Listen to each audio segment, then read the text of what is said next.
Good evening, everyone. Thank you for joining me for another episode in the Conversations with Alan series. I'm Alan Locker, and I'm the child of two Holocaust survivors. I created this series to have honest discussions about the rise of anti-Semitism and hate, with high hopes that it leads to conversations that make us all think about our own place in shaping history and to inspire collective action to eradicate hate in all its forms.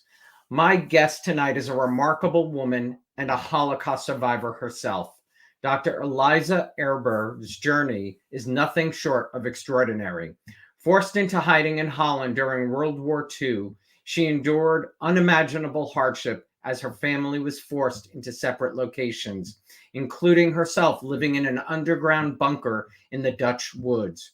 Tragically, she lost her father, Richard Levy, at Auschwitz. Today, at 80 years old, she is not only a survivor, but also a rabbinic pastor, college professor, Hebrew teacher, playwright, actor, and former podiatric physician. Her remarkable resilience and dedication to educating future generations about the Holocaust just earned her the Torch of Freedom Award at the 2024 Forbes 3050 Summit in Abu Dhabi earlier this month. Aliza is here to share her personal journey as a hidden child and as a child of Holocaust survivors. Her mission to preserve the memory of the Holocaust and educate others about its horror is more crucial now than ever in the face of rising anti-Semitism worldwide. It is my distinct pleasure to welcome Aliza Erber to the Conversations with Alan. Hello there. Hi. Thank you so much for being here. It's pronounced Aliza. Aliza. Aliza. Yeah, it's Aliza. Israeli and it means joy. Well, you are joy, pure joy. Aliza, it really means, as I connected with you on the phone prior, having not only a Holocaust survivor for this series, but somebody like my parents who is from Holland really means so much to me personally. Thank you. Let's start about the Live to Tell project, because Jillian Laub's Live to Tell project is how I found you. There was a great article in New York Times that featured you. Tell us about this project, and we'll go from there. Well, it's an amazing project, by the way, and she's not finished with this project. She's going on to Israel to film and interview Holocaust survivors there, because the largest body of survivors is in Israel at this point. So Jillian's project had to do with filming Holocaust survivors and interviewing us, and then projecting us on different facades of buildings, including the Brooklyn Bridge. And let me tell you, if you have never seen your face projected on the Brooklyn Bridge. Here it is, right here. My goodness, I see it, yes. So it was very emotional and very incredible to see it. And as you can see, there's a quote, there's some words next to mine. It was not okay then. It's not okay now. Right. Because what's happening now is absolutely not okay. Yeah. Here's another one at the Whitney Museum. Right. Jillian was asked why she chose to do it on the facades of buildings. And she said that the experiment that they did when they put the pictures of the hostages everywhere, people tore them down, people defaced them, people disrespected the entire project. And she figured that this way, there is no way that anyone can deface it. I can't see anybody climbing up to that Brooklyn Bridge. No. I can imagine the impact for you seeing that live in person. Myself and the others, whoever was able to show up for the first gathering when the press was there. Uh, I met three others, and it was emotional. It is so emotional because the topic in itself already is emotional. We are survivors of a horrific event in history, you know, and we were all very young, of course, at that time. It's over 80 years ago now, so it was a very emotional. And Jillian did an amazing job by doing it. It was beautiful, and it's how I became aware of your story. As I said in the intro, you just received the Torch of Freedom Award a few weeks ago, along with Nadia Murad in Abu Dhabi. What did it mean for you to be there and to receive the Torch of Freedom Award? My daughter Lori, my second daughter, And this is Nadia right here. This is Nadia. This is Miss Murad, who received the other Torch of Freedom Award.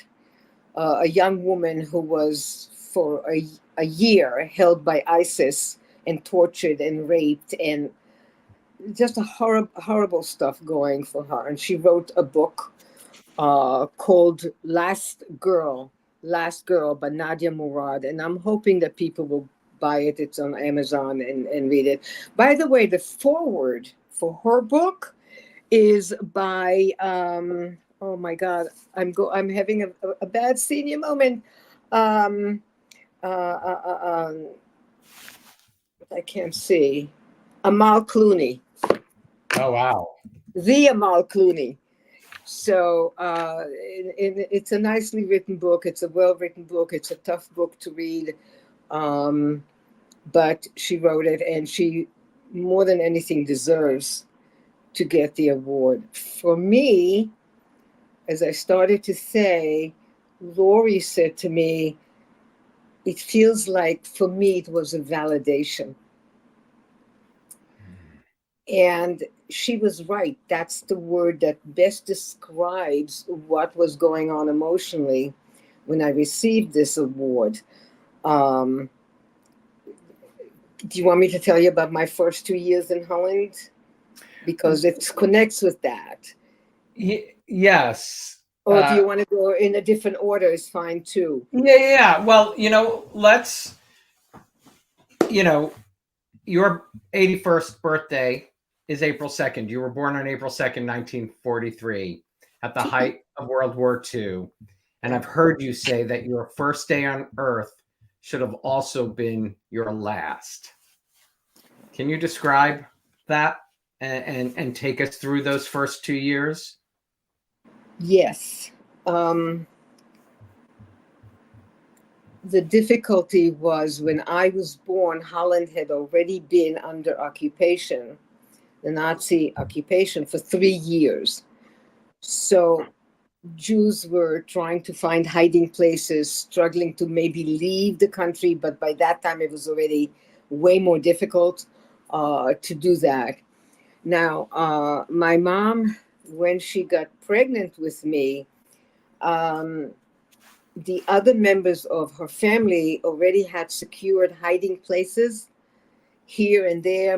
They arranged it. Everyone in a different place. No one knew where anyone was, because according to my grandfather, if you didn't know, you couldn't divulge any information if you were caught. So they had to go into hiding, and there I was, newly born, and there was no place for me. There literally was no place. But what the underground in Holland did was they dug holes underneath the ground, like a square hole, and it was covered with dirt and grass on top. But it had no windows, no doors. So the air was piped in from the side. If this is the side of the bunker, and that's the bunker is here, we're here, and that's the side outside of the bunker. They put a pipe down the side and then bent it into the hole we were at. So this doctor, who together with two nurses took into one of those bunkers, he was part of the underground, 10 babies. And I was one of them. I was 7 months old when I was first put into that bunker, and I didn't emerge out of it until I was 2. No light, no sun, no sky, no people. Literally, people ask me what my first language was. I tell them mute. I had no language because they taped our mouths shut because sound carried, especially through those pipes that they had there. So sound carried above. And so whoever came down once a day to feed us, which, by the way, were boiled tulip bulbs and grass. That was my diet for the first 2 years of my life. They didn't talk to us. They just fed us and disappeared again. And I couldn't see. It was pitch black down there. So that's what it was. That was my first 2-year environment. It was. The more I understand about the ramifications of that kind of a beginning, the more upset I get in some ways, because I understand how absolutely horrible this was. And then my mom said that's another whole story. They snuck. Holland was liberated in 2 stages. You probably know this. I was in the still occupied part of Holland in that bunker, and my mom and part of the people of the underground were in the liberated south, in Maastricht, in that area of Holland. So this man Bert, who was part of the underground, he wasn't even Dutch. He was part of the Brigada, the British Army Jewish unit of the British Army. So they sent him to Holland to, I think, train the underground with weapons use, because he got trained by the British. I'm not telling it very well. I'm sorry. I hope it's not getting very confusing. No. But so he met my mom, and part of his job was also to help liberate people from concentration camps, to smuggle them out. And that was his first mission. But then he also found out about me. And I think he fell in love with my mom right away, and he stuck around. And they ended up getting married. And this is the man I called my Abba, my father. And we went to Israel together. It was very Zionistic and a very, Jewish state. He felt very strongly that it needed to be. So they snuck into the north. They found me. By that time, the bunker had been found. And people want to know if I know how many of the babies survived. I don't. There was no one to tell me, but someone took me. And that's how my mom then found me.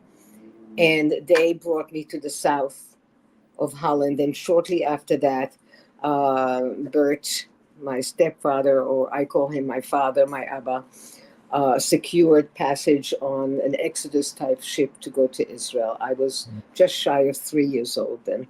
How did they know really that you were their child at that point? Do you know that? Because that didn't dawn on me before when we spoke, but babies are hard to some degree.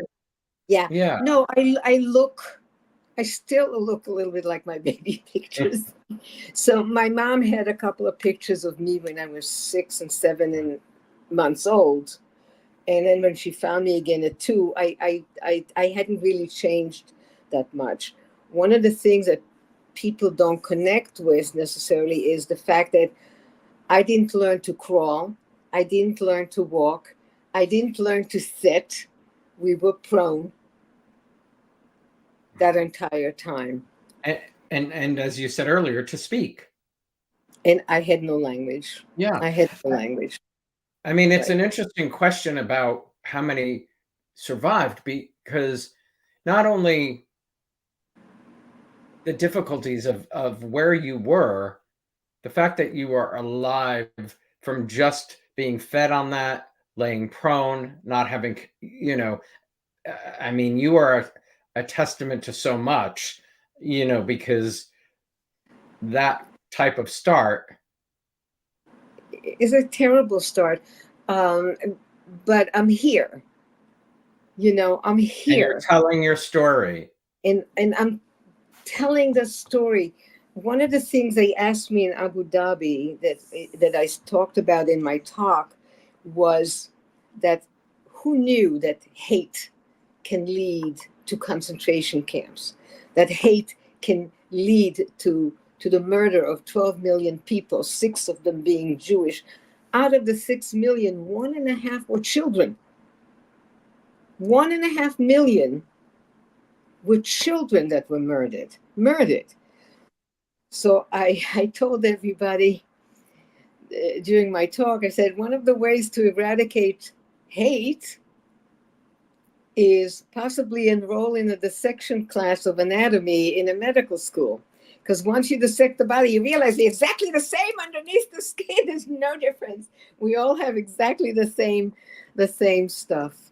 And I listened to your speech, and that you really did. hit me. That, yes, we are all the same. Exactly the same. The colors inside is exactly the same for everyone.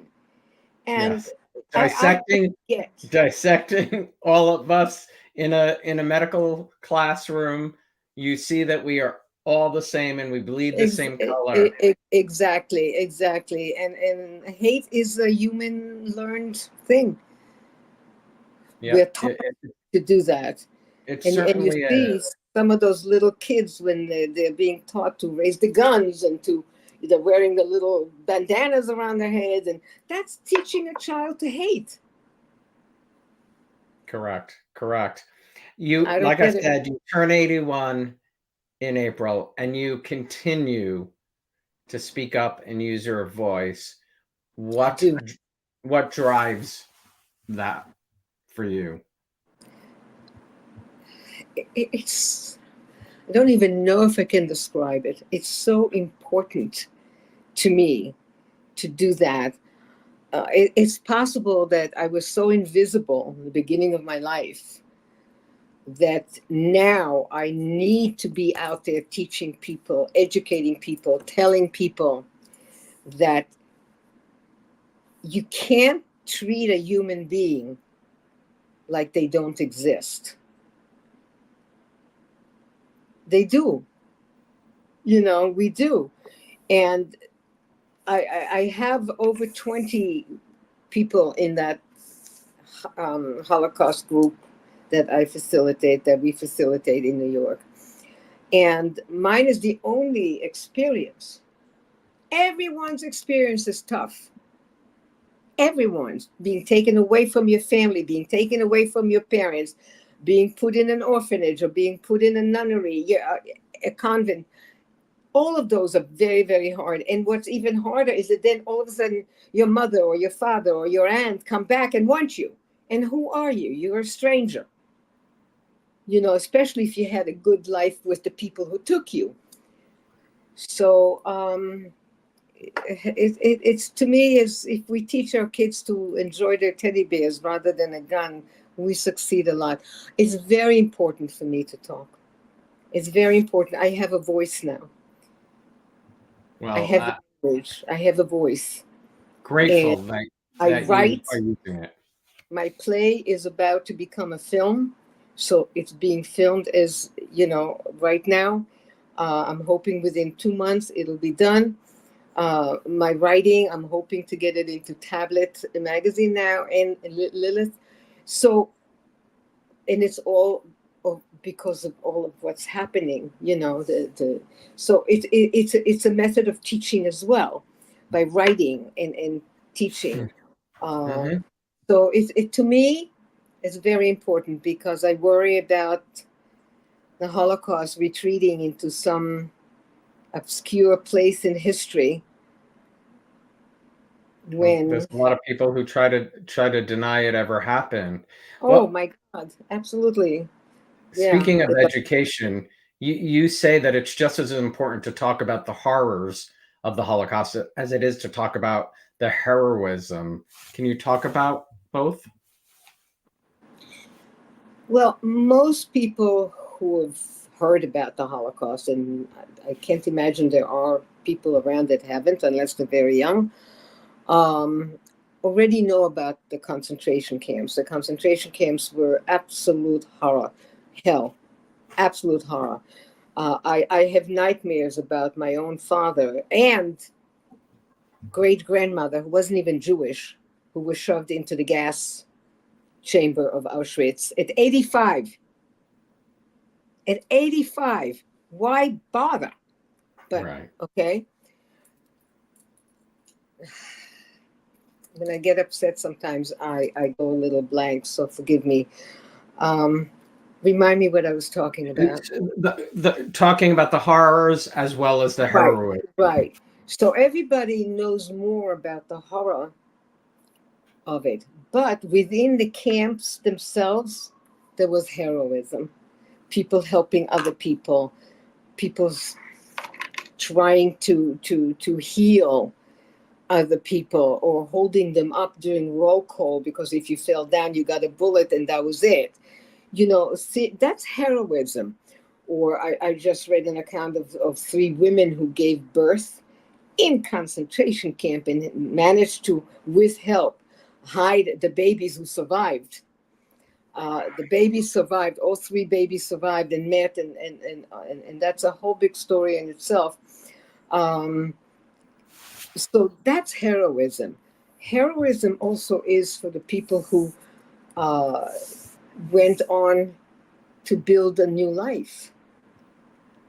How much strength of character and emotional strength did it take to move on, knowing that your first family was murdered or your children were killed? How much strength does it take to then pick yourself up and say, I have to make this a meaningful life. Without meaning, there is no life. We have to make this a meaningful life. Let's move on. Let's either build the land of Israel, which so many did, help to survive. It's just so many acts of heroism that I think are heroic. You know, Mm-hmm. you know. Of course, there were people who couldn't. They were too traumatized. But there were so many who were heroes, I think. Like my father, the one who was murdered at Auschwitz. He survived 4 concentration camps before he caught typhus and then died. You know, or the people who were shoved into the gas chambers, they couldn't do anything about it. Once you were there, you died. You couldn't do anything. But for the others, they fought within the camp. They started new lives. They went back to find their families. I mean, they really showed resilience and strength. And everyone around me in Israel were people like that. They had numbers on their arms, which I thought was normal when I was a little kid, but it wasn't normal. Right. I And mean, if we see things and no one explains it, yes, you would think yeah, it's, it's not normal. It's yeah. not normal. Yeah. You- So you- It took that's you what I mean by heroism. What? absolutely. It took you a long time to feel you had the right to call yourself a survivor. I still struggle with that.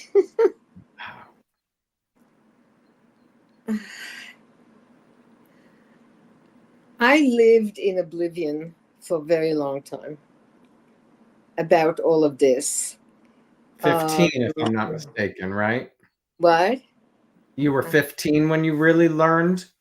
Yeah, actually 16. Yeah, I was actually 16. I stayed. My mom just we're having a talk and she just blurted it out, and whew. But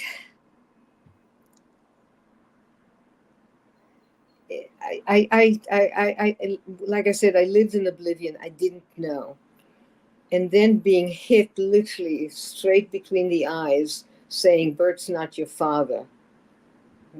Who's my father? Where's my father? What happened to my father? Why don't I, and why didn't I know? I tell, or I would like to suggest that if you adopt a child or if you have a situation, don't keep the facts from the child. Let them know gently as they grow, just enough so that they know how loved they are by being taken in, and stuff like that, because that was a very difficult experience to find out like that. When did you first start accepting that you had the right to call yourself a survivor? I'm still struggling with it. I don't know. I don't know. Everyone tells me you are a survivor, especially when I joined that group originally. But I knew that there were so many things about my psyche that were not okay. But going to a psychiatrist was a no-no because I grew up in a German, Viennese, Austrian, Dutch family, and you don't talk about those kind of things, no. And I needed to find out why I felt I was different or strange. It has nothing to do with my theater. All theater people are a little off the whatever, but it had nothing to do with that. It just, I always felt inside that something was percolating there and I didn't know what it was. And when I started doing research about my family, and I found 11 names on the New Names Monument in Amsterdam, and that's only in Holland. Then we had relatives. My father's family was in Germany. They also were all murdered. There was family in Poland. They also were all murdered. My father Bert's mother and sister were taken from Vienna, taken to a forest and shot point blank, dead, into a pit. He lived with that after he found out. That's heroism too. To be able to continue and living with such pain. So I guess I can say that I begrudgingly accept the fact that I am a survivor because I am. I know that I am. I pulled myself through all of the weirdness and ended up being pretty smart, regardless of the fact that I had no language. I got a scholarship to university. I write. I became a physician. I'm also a doctor, by the way. So I became a physician. I'm also, I think. Right. I mean, that is incredible for starting out. I needed to prove something to myself, to whoever. I needed to prove that I was smart, I was here, I was alive. And that, I think, was when I started saying, okay, it's all right to call yourself a survivor. Okay, you weren't in concentration camp, but starting your life in total isolation, starvation, deprivation, and silence, that's not okay. No, it's definitely not. You said I think you were making a speech somewhere when somebody stood up and said, sort of like, why do you have the right, or what do you know? And you really set out on a mission, I think at 29 years old, to learn everything you could. But the man was right. The man was right. Let's think about it. I was 29. I just found out a little bit here and a little bit there. And I thought I should talk about it, right? He was right. I did not have the information. I did not have the knowledge. I did not have a foundation. And you need a foundation. So I decided to educate myself. And boy, I'd never stopped. Well, what was that learning journey like? Where did you begin to? I began maybe 30 years ago, something like that. 25 years ago, I was in a play, and it was a Holocaust play. I had a very intense role in it. And part of the play went to Europe to be performed at the Second International Jewish Arts Festival. And we were invited. And part of that was a trip to Theresienstadt concentration camp.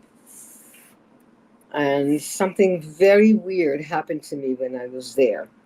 When we went into the, those tiered bunks, those rooms that everybody has a picture of.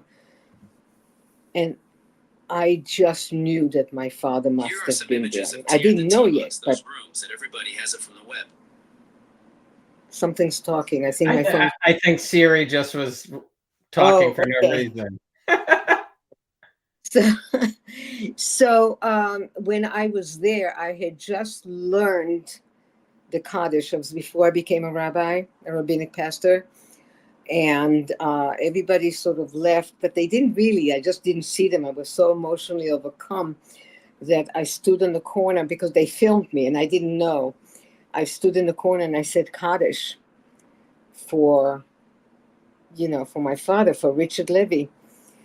And after that, I went to a little records room where they kept the ledgers. That young lady, beautiful young lady sitting there. She was wearing a light blue dress is what I remember. I gave her Richard's name, and within 20 seconds, she bent down, she pulled out a ledger, opened it up to page 6, and number 12 was my father. Number 12 was my father with his date of birth, where he was born, and a series of other numbers, which I'm not quite sure what they all were. But that was like lightning for me.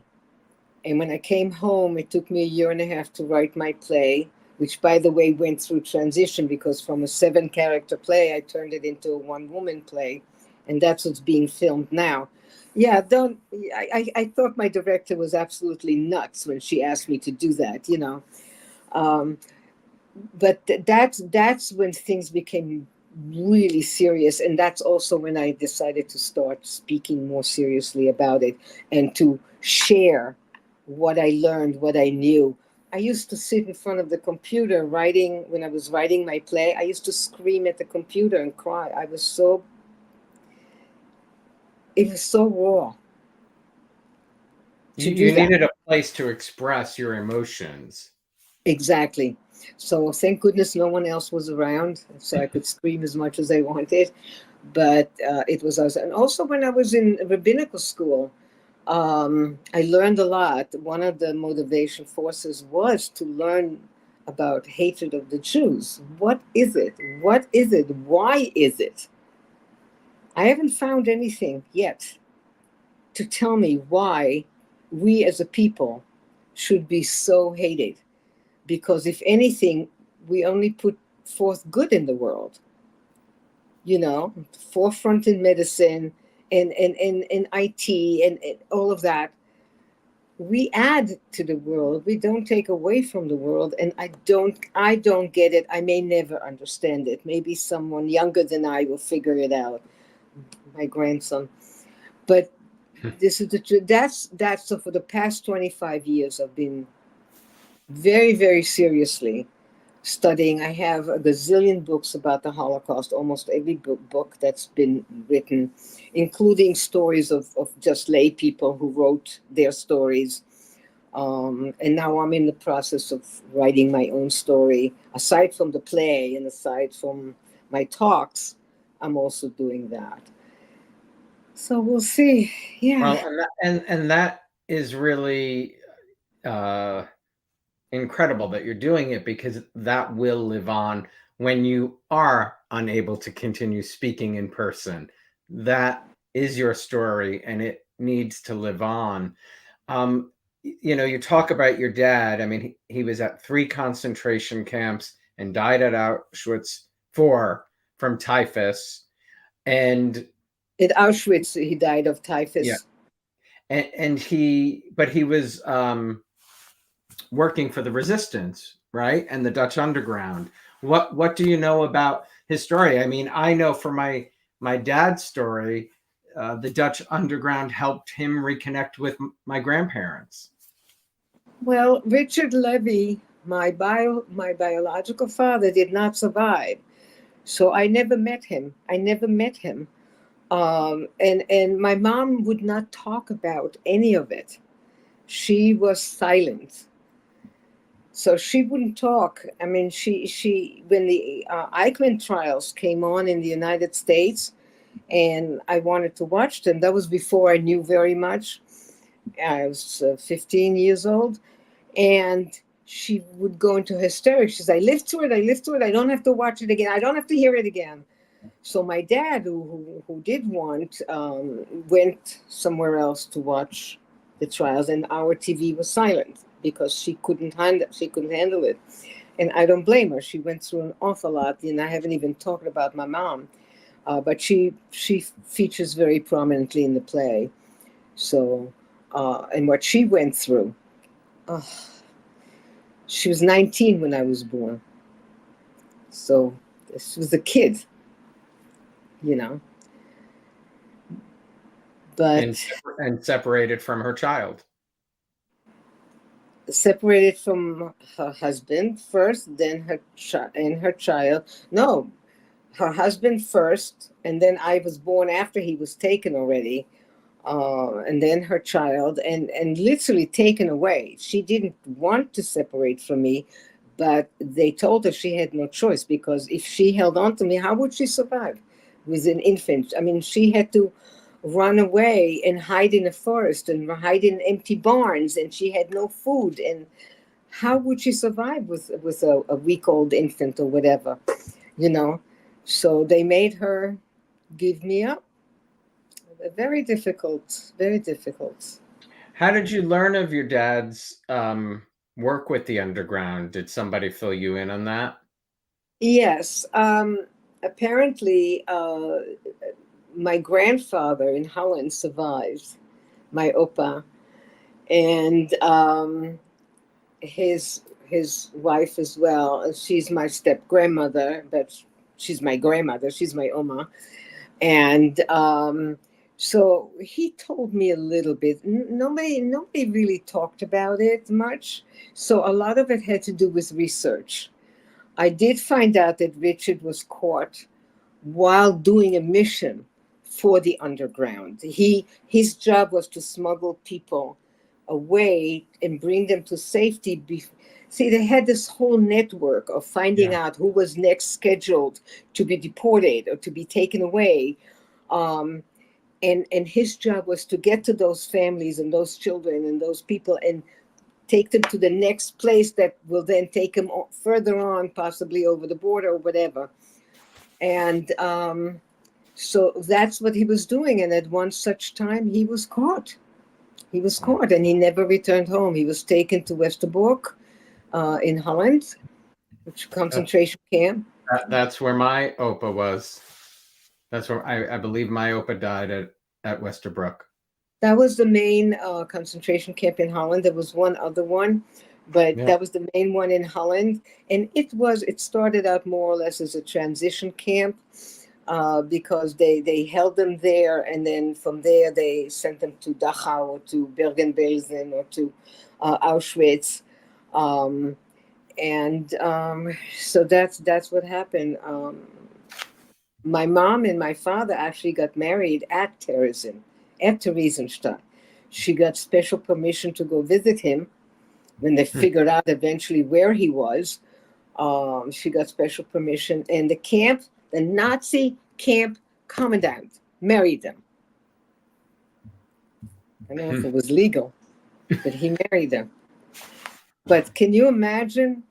And then she ended up pregnant, and he ended up being shipped away. In a way, eventually to Theresienstadt, and where he caught dysentery and typhus. And from the typhus, What happened was at Theresienstadt or Terezin is that a Red Cross army was coming to inspect. So all the sick people were shipped out to Auschwitz, and he being one of them. And that was his end for him. It's crazy. After the war, you ended up in Israel for about 10 years. One of our viewers, Maybeth, is asking, what were those early days like in Israel? I don't have great memory of that. And the interesting thing about traumatic loss of memory is that it reveals itself very slowly and when the time is right.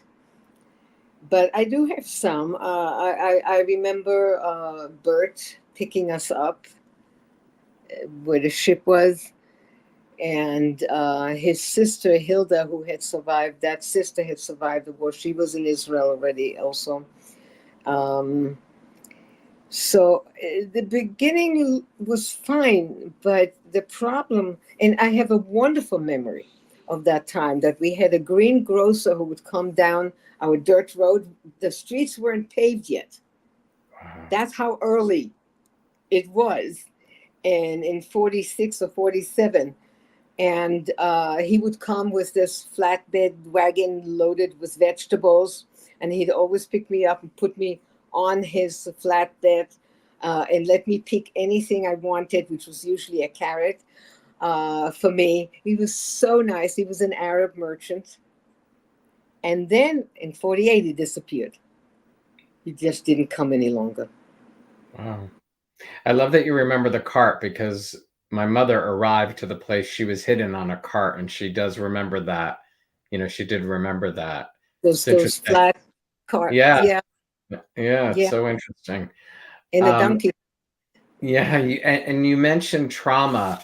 You said to me, you certainly do have PTSD, but what's really amazing, at 80 years old, you are seeking therapy, and you told me that you wish you hadn't had been so stubborn all along. And I told you, I wish my parents would have had that opportunity, because what you all lived through, there was no guidebook. My children are so much smarter than I am, I'll tell you that. Are they who convinced you to go?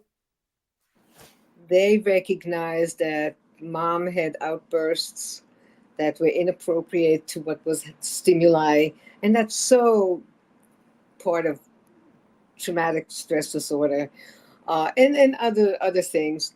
And eventually they said, well, you really ought to give it a try. And I was said, no, I can handle everything myself. I'm strong. I can handle it. But it turns out that it's one of the best things I've ever done. I recommend everyone to find a proper therapist for you, the right person for you.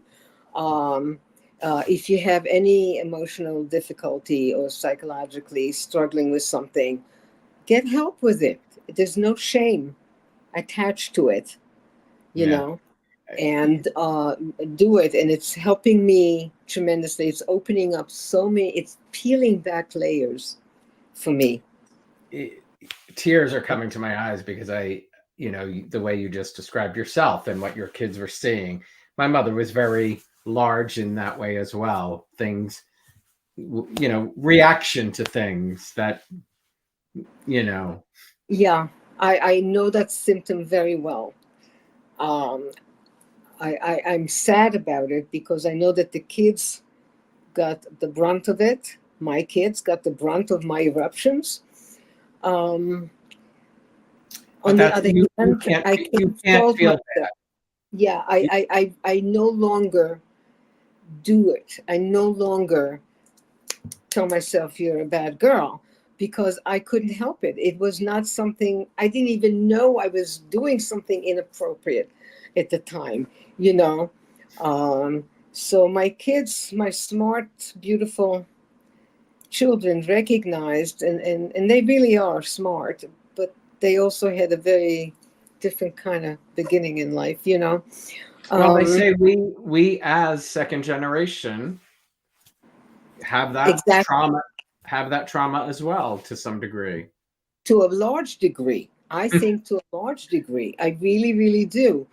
And now, you know, even the third generation is beginning to talk about Hmm.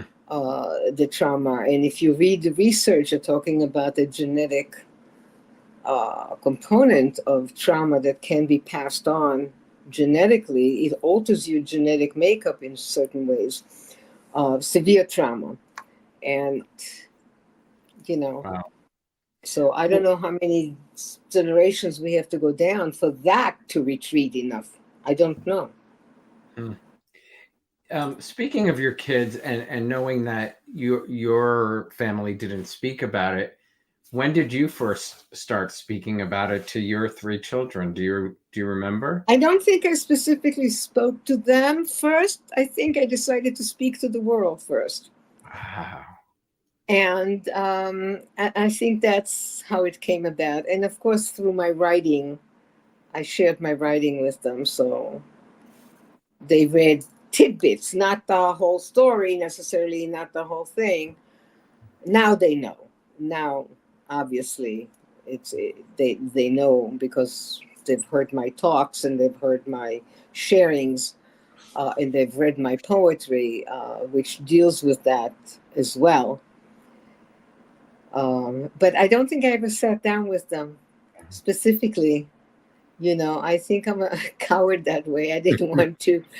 Well, I don't know if it's a coward. I mean, what you're doing is not cowardly at all. You lived in Israel for 10 years. I can't imagine what it was like waking up on October 7th to the horrors of what Hamas had done. But can you sort of take us back? It, like everybody else, I don't know that I'm over it or that I'll ever get over it. Finding out about it left me physically in such a difficult place. I have some neurological problems at this stage in my life. It aggravated everything so badly that I could barely move, I could barely walk. I kept crying. I couldn't. I'm a crier. I'm one of those people who bursts into tears a lot. It's still.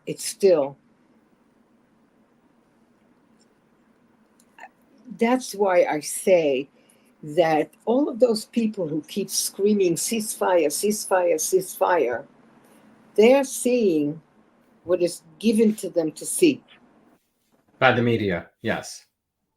by social media. That's what they see. They haven't lived for 40 years where every day people were being murdered, their throats slashed, people coming into their homes and killing them in their beds. They have not been there. They have not seen that. They haven't lived that. So I think what is happening is awful. I think it's horrible, but not just for Gaza. Correct. Not just for Gaza. There are over 20,000 Israelis displaced. In the north, they can't live in their places. Okay, displaced children who keep running into the bomb shelters. How is that for a 5-year-old and a 10-year-old? Hearing the bombs fall. I grew up hearing the bombs falling. And I'll tell you, it was horrible. It was horrible. I have a vivid memory of that for me. And I can't imagine now for so many, both in Gaza and in Israel, Right. those children. Living both it every day. places, Living it living every it day. every day, Yeah. you know? But Yeah. they're not showing the Israeli side. They're only showing what's happening in Gaza. And it's awful. But I also know that Israel doesn't have that much of a choice. If I were the head of state, I don't know what I would do, how I would deal with it. I have a feeling I would also go after Hamas. Got to get rid of them because they promised they'd do it again. They did. And again, And they their charter states that they want to do, get rid of the Israeli right. Jewish people. That's Do you right. believe anti-Zionism is a form of anti-Semitism? I don't think they're the same thing. I don't believe that. I think Zionism has to do with a state of Israel being there. Because Theodor Herzl was the head of the Zionist organization in 1893, I think it was, or 18 something, 91, when he got people together to talk about, that was after the Dreyfus affair. He got the people together to talk about, we need a Jewish homeland. Yeah. And that was after the pogroms in Russia. And so I don't think they're exactly the same. I think anti-Semitism is purely against the Jew. If you're a Jew, you don't deserve to live. That's anti-Semitism. Anti-Zionism is, well, we don't want that state of Israel there. Let's sabotage it. Let the Jews go somewhere else. Right. That's my definition. That's Absolutely. Everybody's got their.